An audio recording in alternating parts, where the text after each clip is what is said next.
Uncertainty is the only certainty. That was the message from a talkfest of some of the country's biggest retailers today.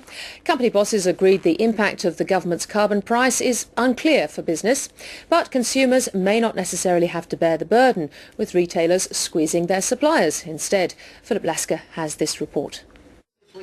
Some of Australia's top retailers got together and not everyone complained about the cautious consumer. For a lot of retail businesses, transactions are up, dollars are down because of the Australian dollar. There are lots of people shopping. Shopping for products that are cheaper because of the strong dollar.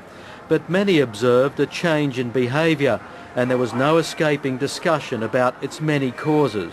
The daily headlines have been dominated by some economic disaster that's beyond Australia's control, and who knows what's going to happen. Uncertainty, uncertainty, uncertainty.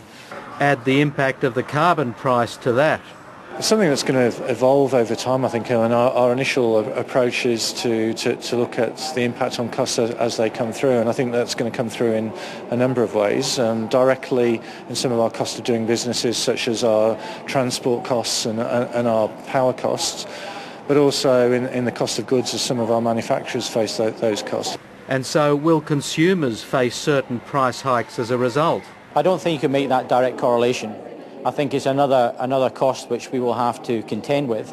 As I said, from our point of view, we've been seeking to mitigate that through some of the initiatives and programs we've been putting in place within our stores, and we want to try and make sure that our suppliers take a similar approach.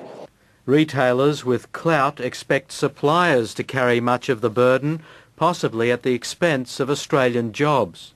The challenge there is, as retailers, we'll still be putting pressure to keep costs as low as we can for our customers, and then that may force some of our suppliers to look at other sources, so whether they in fact start to go overseas to get product sourced or manufactured. I think that's where we'll see some challenges.